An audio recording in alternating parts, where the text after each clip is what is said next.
chapter 13 verses 4 to 37. Tell us, when will these things be, and what will be the sign when all these things are going to be fulfilled? And Jesus began to say to them, see to it that no one misleads you. Many will come in my name, saying, I am he, and will mislead many. And when you hear of wars and rumors of wars, do not be frightened, those things must take place, but that is not yet the end. For nation will rise against nation, and kingdom against kingdom, there will be earthquakes in various places, there will also be famines. These things are merely the beginning of earth pangs. But be on your guard, for they will deliver you to the courts, and you will be flogged in the synagogues, and you will stand before governors and kings for my sake, as a testimony to them. And the gospel must first be preached to all the nations. And when they arrest you and deliver you up, do not be anxious beforehand about what you are to say. But say whatever is given you in that hour, for it is not you who speak, but it is the Holy Spirit. And brother will deliver brother to death, and a father his child, and children will rise up against parents and have them put to death. And you will be hated by all on account of my name, but the one who endures unto the end, he shall be saved.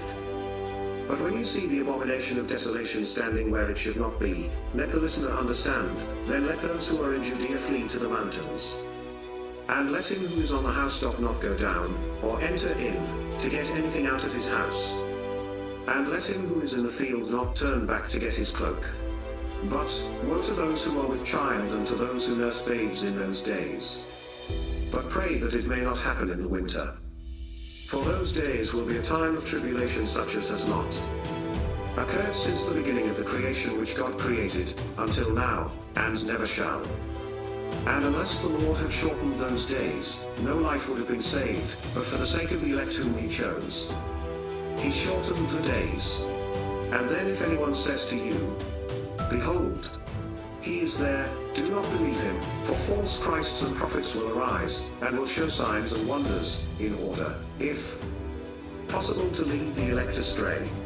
But take heed, behold, I have told you everything in advance. But in those days, after that tribulation, the sun will be darkened and the moon will not give its light. And the stars will be falling from heaven, and the powers that are in the heavens will be shaken. And then they will see the Son of Man coming in clouds with great power and glory. And then he will send forth the angels, and will gather together his elect from the four winds, from the farthest end of the earth, to the farthest end of heaven.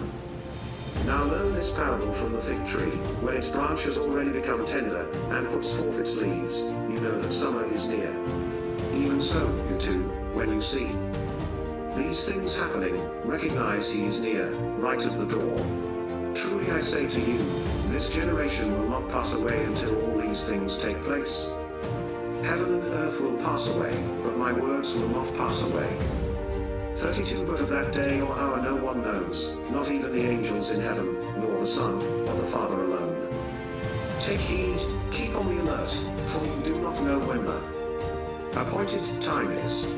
It is like a man, away on a journey, upon leaving his house and putting his slaves in charge, assigning to each one his task, also commanded the doorkeeper to stay on alert. Therefore, be on the alert, for you do not know when the master of the house is coming, whether in the evening, at midnight, at cock crowing, or in the morning, lest he come suddenly and find you asleep. And what I say to you I say to all, be on the alert.